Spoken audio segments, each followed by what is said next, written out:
was like, you're fucking mental. Like, you're insane. Kind of, but what an absolute privilege to be able to do this as my job.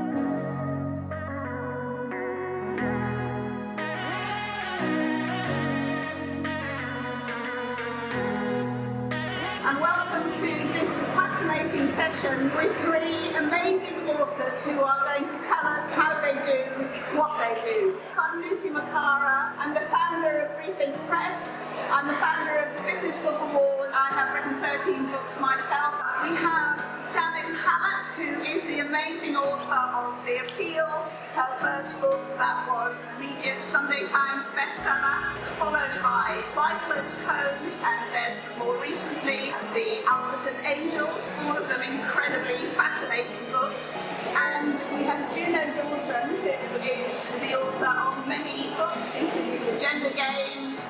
This book is Gay and Clean, and Her Majesty's Royal Coven, which Janice's book was #1 Sunday Times bestseller. And then at the end we have Dr. Julie Smith, who is a clinical psychologist who built up a massive 6 million plus following on TikTok, and then has written one of the most best-selling non-fiction books of last year, Why Has Nobody Told Me This Before? Thank you so much for being here.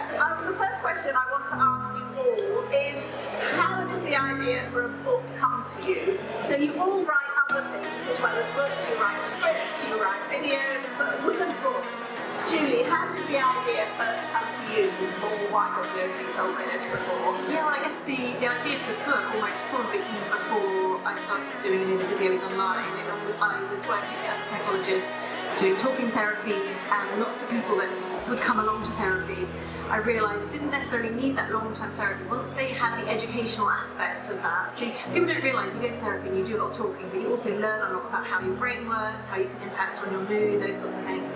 And I realised that once people had that information, they were so raring to go, they didn't really, necessarily need all the other stuff that comes with it. And so I used to go on and on about it, saying people shouldn't have to pay to come and see people like me to find that out. It should be available. So my poor asked me, so well, go on then, make it available. And so we initially started doing that with videos, but the chance to then put that in one place that people could keep hold of and dip into, whenever these very normal human problems happen, that they could access, okay, what would a therapist say about this? Straight into that area, have a read about it, and then you get another perspective on things. And so it really, the whole idea started with my clients and wanting to make that more accessible to people. So yeah, I guess it really came out of a need that I saw. Did you know, how do your ideas for books start? Because you write both fiction and non-fiction, and I wonder if the ideas come in different ways for you.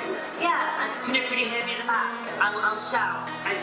Not my first Kensington Olympia. Hello. It is different, actually, with a novel, and particularly with Her Majesty's Royal Coven, which I wrote in lockdown. I realised I wanted something to amuse me, and 10 or so years of professional writing, I realised that's what I'm doing. I'm writing just a book that I would love, and there wasn't anything quite like Her Majesty's Royal Coven in the bookshops. So I was like, well, you better write it then. Whereas the non-fiction, but The Gender Games and this book is Gay and What's the Tea, were unique in that the publisher came to me because they had recognised a gap in the market, like no sex education for LGBTQ people. The Gender Games, an editor saw me in a magazine talking about my transition, asked if I'd be interested in writing a book of essays. So yeah, and that's why my first love will always be fiction, because I'm doing that for myself, whereas with my non-fiction I am doing it much more with an audience in mind, I think, like trying to kind of fulfil some sort of a need that we've identified, I think. And so how do your extraordinary characters come to you? Do they come fully formed, or do they grow out of a situation? Sometimes. I think it's a bit of both. Certainly my best-selling young adult novel was a book called Clean. It's about a hotel heiress who's addicted to heroin, and she kind of arrived fully formed. She was like, I want you to figure out how the daughter of an oligarch has ended up in such a predicament. Whereas sometimes, like with me, even Her Majesty's Royal Coven, I knew that she was a witch. I knew that she was masquerading as a vet, and I knew she was Irish. But other than that, I let her kind of... And actually, I was a good kind of 300 pages into the book before I realised that it was a book about inertia and motherhood and what happens if you don't want children. So that kind of came very late in the process. That's fascinating. So Janice, what about you? Your books are, your three thrillers are all very different. You use the same epistolatory style, as they call it, but very different stories. How did each of them come to you?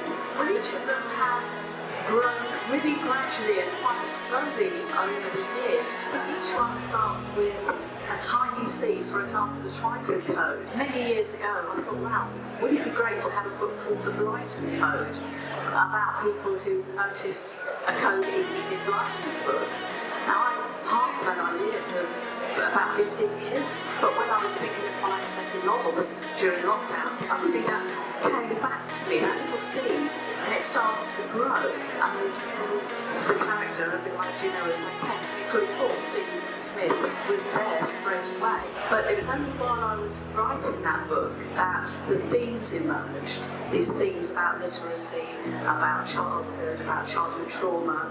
Those I didn't realise were there until I got to the end of my first draft. So that whole idea started probably about 20 years ago, and it's germinated and bloomed since then. So each idea is kind of like a plant, really, that's grown. Fascinating, very interesting that for both of you the characters come first and then the themes appear later. Very, very interesting. So I want to know who of you are planners and who of you are you plotters or are you pantsers? I'm sure everybody's familiar with the term plotters and pantsers. They're the authors who plot and structure before they start, and the people who start right fly by the seat of their pants. So, Julie, with your book really, it looks incredibly well structured, it's very clear. Did you plan ahead? Yeah, very much so, because I wanted it to be based around need and based around, I was thinking about my clients. So when you find yourself in a certain situation, there might be a very sort of common. Her Majesty's Royal Company is a very complex story. Did you plan it out in advance or? Oh, I had to, because I think I was 10 years in, and I wanted to do something that I'd never done, and I'd never done a series or a trilogy. And so when I pitched it, I knew it was going to be a trilogy. I really wanted it to be 3 books. I was very sort of resolute about that with my agent. And so knowing it was a tough sell, nobody was begging for an adult fantasy trilogy from me. So I was like, right, it's fine. I'm going to put a big plan together so I can pitch it and it's going to be fine. But actually now I'm at work on book 3 now, and the plan is still more or less accurate. But of course, all the best bits, the bits that readers tell me about, are the bits that I didn't plan. And that's why it's really important to not be kind of too tethered to it, I think. But the trilogy will still end exactly-ish the way I always said it was going to end. My editor has just done a really big sigh of relief. Like, I'm not going to get a George R.R. Martin situation. So when you're planning, do you have the beginning and end in mind and a sort of more flexible structure? Yeah, it's the middle. So the beginning, very definite, the end, very definite. The middle is much more to play for. But a lot has been said about the big cliffhangers in both book 1 and book 2. And those cliffhangers were carved in stone from the very beginning. I knew how book 1 would end, and I knew how book 2 would end, and we've stayed true to that. So brilliant. Janice, I have to believe that your books are plotted because they're so complex and dense. No, I have to say not at all. Really? Oh, goodness. I can't plot, and I've tried. I can't do it. I just can't look at the story from the plotter's point of view. So I start with a blank page and I start the book, and I just let the characters take me where they're going to take me. Wow. So yeah, I don't plot at all. I don't plot cliffhangers. I might put things in as I go that could be a cliffhanger later. And there's a point at the end of that first draft that I'll go back and either pay that cliffhanger off or take it out. But no, I can't plot at all. When I've tried, it's taken all the joy and all the spontaneity out of writing for me. So I'm just going to stick with pants in it. Well, you do it incredibly well. That's amazing. So do you not even know how your book's going to end? I don't know how they're going to end. Really? I don't even know how they're going to start, because by the time I get to the end of the first draft, I might change the beginning, which I have done. So yeah, I don't know anything at all about them until I get to the end of the first draft, and then I it's a big revelation to me.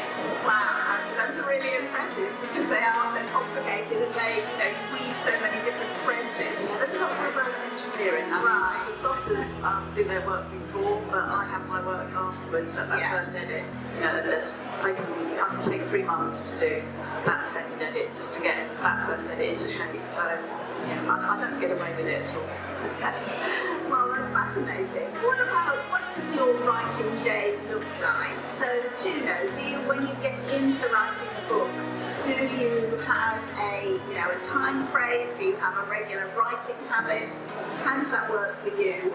I wish I did. The more successful you get, the less writing you get done, because there's a lot more people pushing and pulling you in different directions. And about half of my work, for the last maybe 4 or 5 years, about half of my work has been in TV development as well, which has been incredibly lucrative, and I'm very grateful for it. And it is enabled to write books without worrying about money, which has been great. Pay authors. Thank you, industry. So I wish I had more days where I could just open my laptop, and I like to imagine Donna Tartt lives this life. I like to imagine she's in her farmhouse and there's just chickens everywhere, and she writes her book once every 10 years, and it's really nice. I don't do that. I get up and I drive to my little office space in home because I find I can't write from my flat. It's just too much distraction. And I try to do maybe 4 hours of writing a day, and then after that my brain just starts to turn to mush. But there will always be emails. TV producers are way pushier than editors will ever be, so there's always something. Could you just hop on a Zoom? A cursed phrase that we should have left in 2020. I can't just hop on a Zoom. Now I'm writing a book. But there's always something kind of. But my favourite days are still the days where I can just wake up in the morning and think, oh, what are the characters doing today? And that is bliss. If I can have an uninterrupted day, that is like the peak. And do you try to write every day when you're in a book, or is it too difficult? Ideally. So a couple of weeks ago, I basically put on an out of office and had 2 weeks. I really wanted to get into HMRC 3. I felt like I couldn't do it while I was just doing it in little dribs and drabs. And so I think I'm going to do that more often. I used to be a bit sneery about the notion of the writer's retreat. I used to think it was a bit of an affectation, but actually, whether you actually physically go on a retreat or whether you're just putting an out of office on your emails, I think it really is important to set boundaries where you are giving yourself time to actually do the job that it is you're being paid to do. Because you could quite easily spend a whole week just doing lovely things like this, which are lovely and they're so fun, but of course I won't do any writing today. So exactly. No, that's really interesting. Julie, how do you, when you were writing your book, you must have had millions of interruptions as well, a million TikTok videos to produce and write. How do you get it done? Well, it was in the middle of lockdown, and I'm a mother of 3, and have the platform to continue, so we had to keep nurturing that audience. So it was a tough time. So my husband was downstairs homeschooling 3 children. I was upstairs in the office, that sort of 9 to 5, trying to get words out each week, and it was very much a kind of had to do it around the family. I couldn't be doing it this, there was a certain time where the children were taken care of that I had to get their words out then. So there was that sort of pressure to do it, and I had a deadline, that kind of thing. So, and in the evenings, once the children were in bed, we were then creating content for those platforms. So it was fairly sort of factory line days, just spent, you imagine when you become a writer, you're going to be sat in front of some lake somewhere, and the south of France. Yes. And I was in a sort of little office with a steamed-up window and the rain hammering, and the sound of kids downstairs. None of it's ideal, but I think it was the Stephen King on writing book where he talks about not putting your desk in the centre of the room, because the world doesn't revolve around your writing. Your writing has to revolve around your life and the world. So I really kind of held on to that idea that it wasn't ideal, but it just had to happen, and we got there. So how long did it take you from start to finish to write your book, which is pretty seriously large? Yeah, it was between sort of 5 and 6 months, so it was an intense 5 months. And writing more or less every day. day. Yeah, although now I'm sort of giving myself more time to do this so that I can really, live in between and take my time over edits and things like that. Yeah. Brilliant. Do you know how long did HMRC take you to write from start to finish? The first one was glorious because lockdown meant no interruptions. So I wrote the first draft of HMRC in about 4 months. But then it's taken me nearly 2 years to do the sequel because the world opened up again. So yeah, it's been hard. Indeed. And Janice, what does your writing day or writing routine look like? Well, it's my writing day is the opposite of my writing process. It's very highly regimented. I do the exact same things every single day, and that's because I'm a morning writer. I can only really do my deep, intense writing between the hours of, say, 7:30 and 12. So everything is organised in my life around that. I'll get up early and start. We'll write intensively until about midday. After lunch, I'll do admin, I'll do bits and bobs and other things, but I won't work as intensively as I do in the morning. So I try and organise my days around that. But like Juno was saying, the more books I have published, the more I do things like this. So that can interrupt that, strategic, regimented day. But it's fun as well. It's a balance to that intensity. Talking about how long it takes us to write the books, I've noticed a change. My first novel, The Appeal, took me exactly a year to write. My second took 8 months, and the third took 7 months. But my next one, I had to stop. I was writing The Examiner, which is my fourth novel, and I suddenly had to write The Christmas Appeal while I was in the middle of it, so I had to stop that one and write another novel, and then pick it up again afterwards. So that's been a bit longer. But no, I think I tend to write in whatever time I give myself. The first novel I gave myself a year, and after that I've given myself 7 or 8 months. So it's kind of a self-fulfilling prophecy. Right, so it's not about sort of getting quicker because you do it more often. No, not really. It's kind of, I think 7 months is a good time to have enough time to generate that idea, and for the idea to bloom, and have enough time and space to grow, rather than having to do so many thousand words a day. I find that doesn't work so well for me. Some days I'll just do 200 words and that's fine. Other days it'll be 1,500, so I like to have that relaxed attitude towards it. And do you all work in the same place when you're writing? Is the place really important where you do your writing? Is it sort of like a trigger for your brain to go, right, it's writing time, this is the writing place? So or are you very portable? Julie, it sounds as if you wrote your first book in one place in the steamed up office. Yeah, but it's incredible how you can become a sort of creature of rituals, that making that morning tea or whatever it is becomes your cue to then focus. And I realised quite quickly that, when you're writing there's an emotional hurdle to get over each morning, and you just have to start, and then the rest so you can get into sort of flow state. So yeah, I think I did probably develop a few sort of rituals around, a morning tea and sitting down and adjusting everything and going for it. And sometimes I would sort of get, and the desk would just be, it wasn't clean and tidy, it was piles of books everywhere, where sometimes I would spend, 3/4 of that day researching and saying, oh crikey, now I need to get some words down, and then suddenly it would all go really quickly. So I don't think there's anything specific, but I probably got into rituals without really thinking about it. Juno, what about you? Are you always in the same place, or does your life mean that you have to learn to write in different places? I have done. I've written in, I started Wonderland in a coffee shop in Melbourne because I was on time. In fact, HMRC, the original idea came while I was in Melbourne, jet lagged in 2018. The nature of the job is you have to be able to write on a train, because otherwise you're never going to write anything. But I prefer to be in my office. I love having that hubbub of kind of professional noise around me, whereas when I'm at home, there's the dishwasher and the washing machine. I like a commute for my head, if that makes sense. I like kind of that, it's about a 10-minute drive is my office, but during that 10-minute drive, I sort of set out my plan for the day, I decide what it is I'm going to write about, and that's what works for me, because I think when I first went full-time in 2011, I went from being a full-time primary school teacher, so working literally to a bell, to having just this vast empty timetable And I thought, oh, it's fine, I'm going to write from home. And I went mad. Like, I went fully bonkers in my first year because I just wasn't used to the isolation. And it's like, when my flatmate got home from his office job, I'd like jump on it. Just like, where have you been, who have you seen, where have you been? And I just realised for me, that kind of writerly isolation, absolutely terrible for my mental health. So I really do need that little separation between home and work. Yes, and Janice, what about you? Are you always in the same place or pretty much? I write in sort of the second bedroom of the house, and it's my office and library and workroom.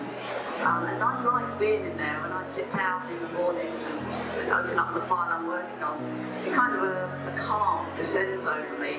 I think if I absolutely had to write on the move, I probably could, but like I said, I kind of like to be flexible in that I don't have to write so many words every single day, so that I can save that most intense work when I'm at my desk. So that's my happy place, and I can tune out everything else that's going on around me while I'm writing.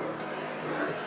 That's interesting. I'm really interested to know, because you all write in other formats as well, do you have different ways of writing or different writing habits?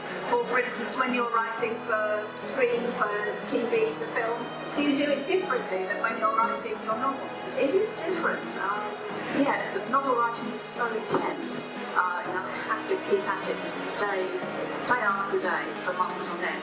Script writing I find much faster, much lighter. It's very collaborative, so it's not just me. Writing a novel is just me. So yeah, it's kind of.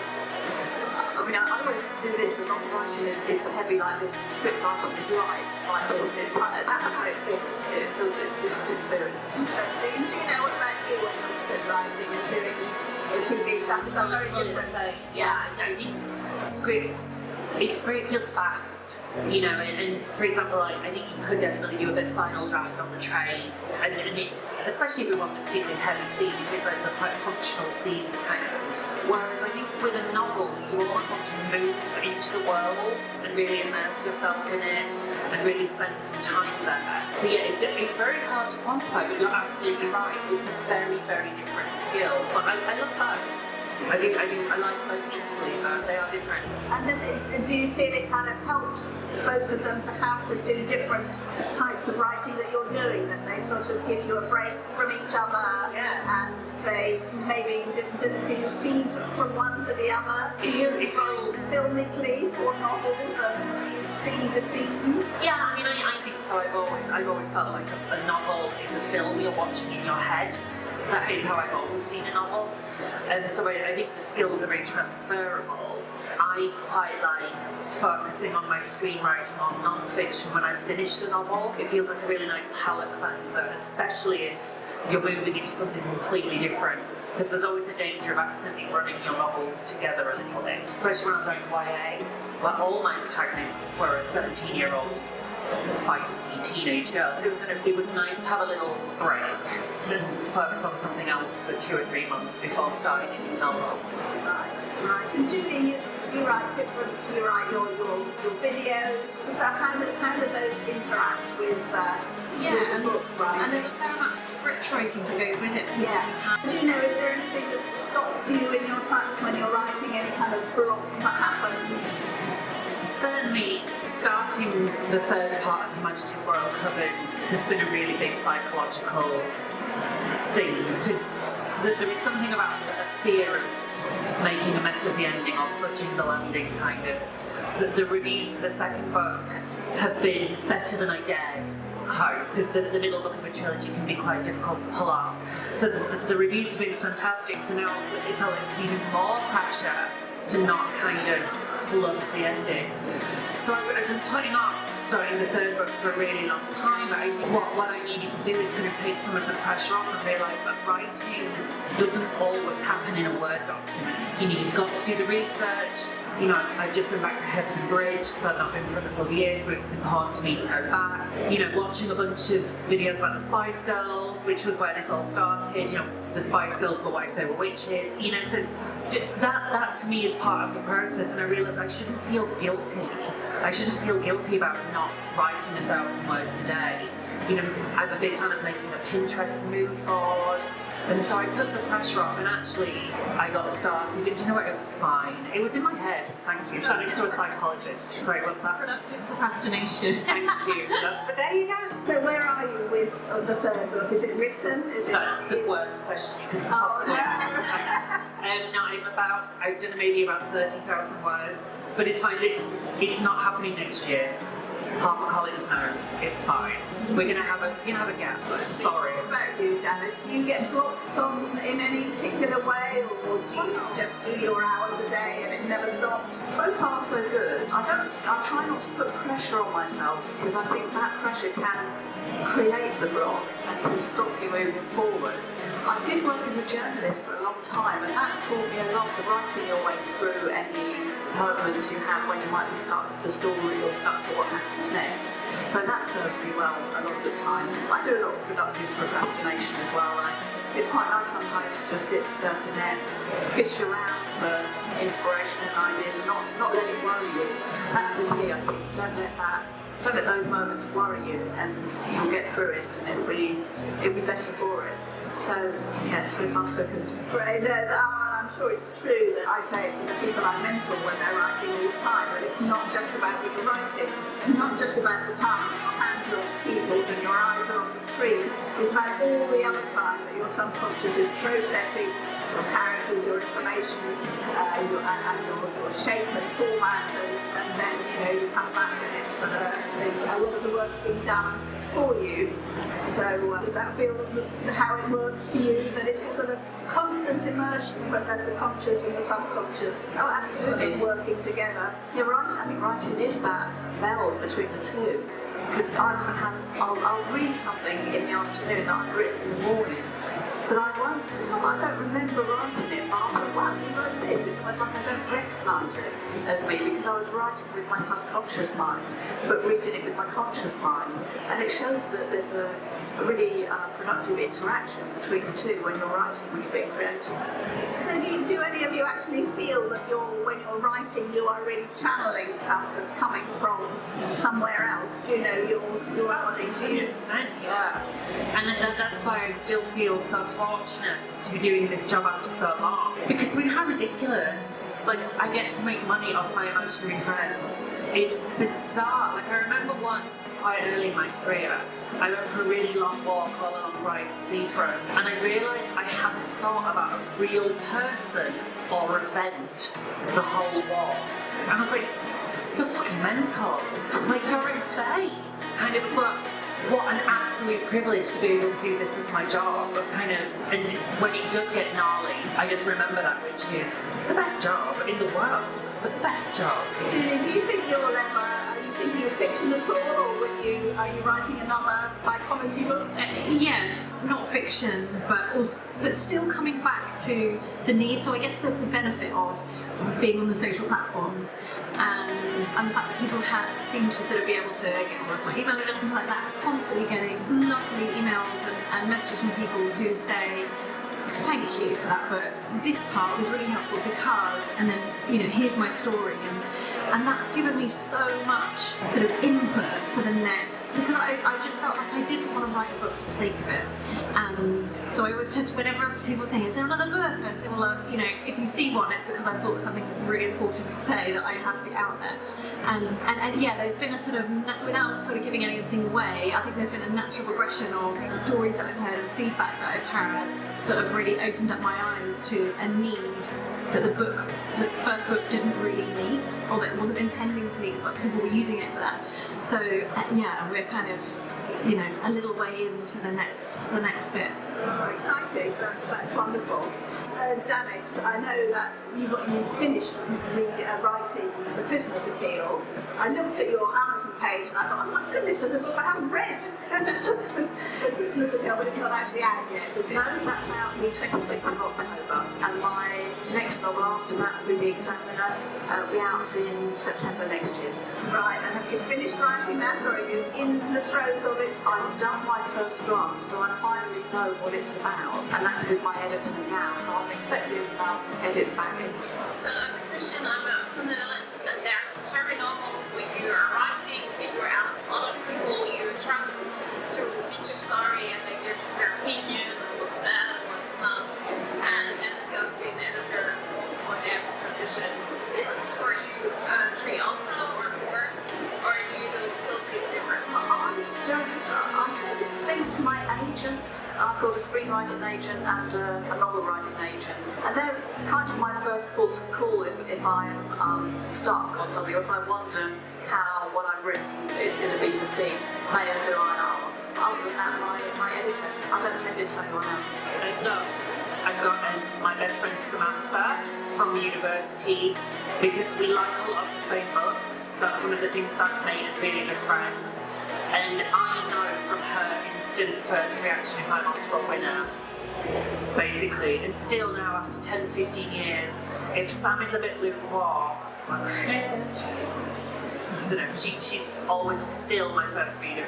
Yeah, and I think I can probably link those first two questions really, because for my first book, I think there was such a sense of vulnerability that I wanted to almost have it complete before I showed anyone.